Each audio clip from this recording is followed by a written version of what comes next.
I'm gonna give you a hard time. Maybe Sure. I have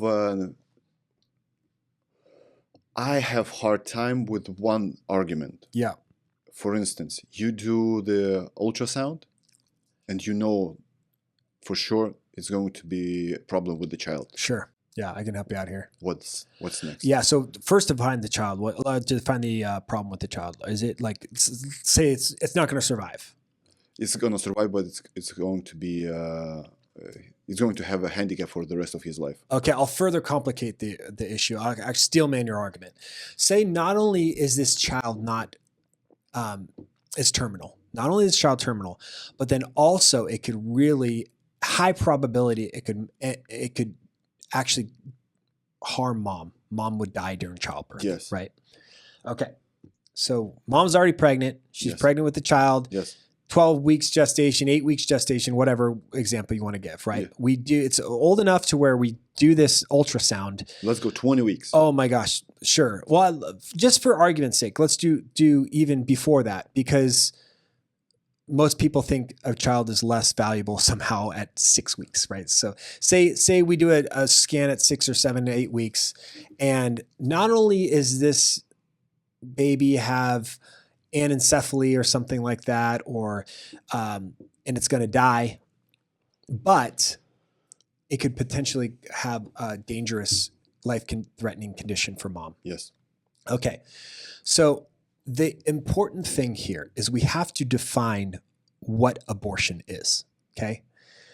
Because this is ironically the strongest case, even though it's total bullshit. Pardon my, I don't know if you can cuss. You can do whatever you want. Okay. Even though it's total BS, this is the thing that the abortion industry is hoodwinking everybody about. They're literally using this because they're equivocating on the definition of abortion, right? They either define it as a miscarriage, or they define it as something else, as a medical life-saving care, and then they use that definition to justify all of abortion and all of elective abortion, right? So it's imperative that we actually define what an abortion is.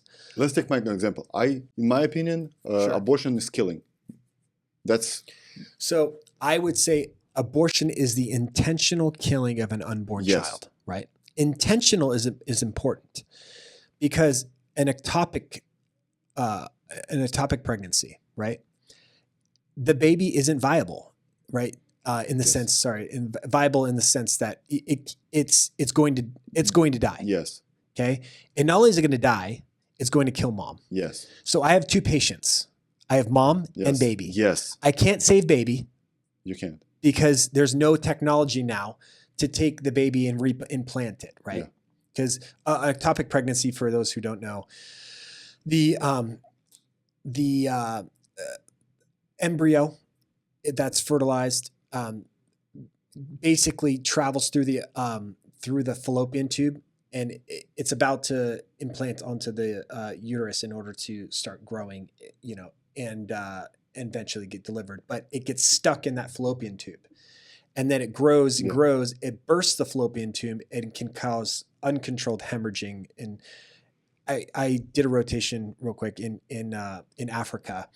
My brother's a missionary in Africa, and I spent a whole summer in surgery with a physician there, and a girl came in bleeding out. And a lot of times these girls, they're so early in pregnancy because it's such a small embryo that you don't even see that they're pregnant, right? All of a sudden they just pale, cool, shock-like symptoms, and you have to catch it. This doctor, brilliant doctor in the bush, caught it.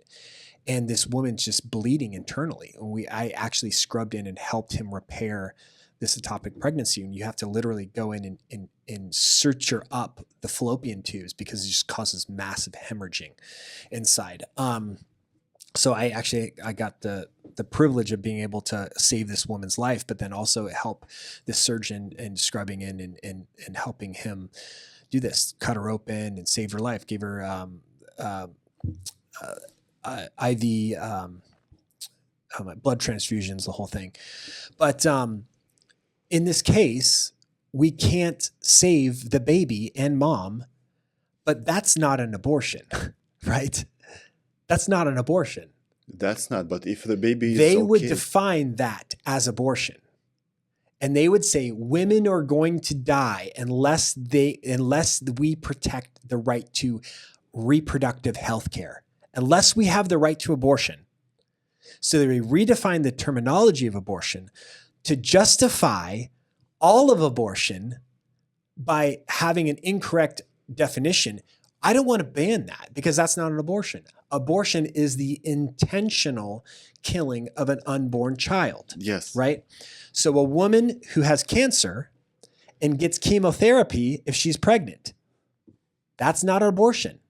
Okay? Abortion is the intentional killing of an unborn child. yes, So in this situation, there are a few options, right? So just realize here. So say this baby is old enough now to where we can do. Let's not even go there. Just steelman the other position. 8 weeks gestation baby, and say no chance of survival, and mom's gonna die. What you do is the safest thing for mom is not an abortion. If mom's life is truly at risk, what is the safest thing? Every OBGYN will tell you the safest thing for a mom who's experiencing life-threatening conditions in a pregnancy is what? C-section. C-section or early delivery. C-section or early delivery. If the only way to save mom's life is in a life-threatening condition, early delivery or C-section are the safest thing. I'll prove it to you. A second or third trimester abortion takes 2 or 3 days to have the procedure, because again, you have to dilate her cervix, Yes. and you have to either deliver or go inside with surgical instruments, hack up the baby and deliver it out. Okay. If mom's life is at risk, if she's dying, You're not waiting for 2 days. what are you going to tell me that doing a 2 or 3 day procedure is safer for mom who's in the process of a medical emergency than an emergency C-section? No, that's BS. But the problem is the average American, the average voter has no clue all of the idiosyncrasies of all of these medical arguments and understanding the process of abortion and understanding what's safest for mom. And they play on the ignorance of the American voter, and they define all these things as abortion in order to justify abortion on demand. Okay, so at what period of time you can do ultrasound and you can find out that the baby is not okay? For instance, it has Down syndrome, or what can you find out? Well, I mean, very, very early on. I mean, you can do genetic testing. You can do, there's amazing tests now. You can determine the gender of your baby very early on, like 4 to 6 weeks. What's the worst that you can detect? You can detect fetal abnormalities or chromosomal abnormalities, whether it be like trisomy 18 or What is that? That's How a it will look like if a chromosomal abnormality. So that was the whole thing in Texas. I don't know if the Katie Cox story. I don't know if you heard about her. Well, she had a baby that she was pregnant with who had trisomy 18. It's like it's a genetic deformity. And trisomy 18 babies survive. I took care of him all the time in the hospital. There's a sweet little precious little girl that I'm still in contact with her. Her name is Paisley. And I loved little Paisley, and her mom advocated for her and fought for her. And even the dehumanization that they did, even the medical, like I was appalled by, even at my own institution. The lack of concern and care for her because of her genetic abnormality. Oh, she's not viable. She's not. You always heard incompatible with life. Eugenics. It's basically. eugenics. It's exactly what it is. But how did it look like? So what it looked like was, oh, we're not going to give her this elective procedure. I know how the baby looked like. Oh, Diff- totally smiling, walking around. You know, she needs a wheelchair and she needs to be carried, but I think she's 6 or 7 years old now. Beautiful baby, But laughing, giggling. You know, I mean, she's saying some words now. I mean, trisomy 18 babies can live well into, like, I don't know offhand what the oldest that they've lived, but give me an example. 10 years old. 10 years old? Yeah. Oh, totally. Yeah, but that's a ticking time bomb. You give a birth to this kind of a baby and you know Right? that it's going to die Yeah. in 10 years. And so But that's horrible. but that's there you go. So we should just kill him, I guess. That's the argument, right? And so this lady, Katie Cox, she had but they're saying, oh, this condition is incompatible with life. And therefore she couldn't get the life-saving procedure that she needed for herself. Okay, I'm sorry, but her life wasn't threatened. Her Moms. baby's life wasn't threatened.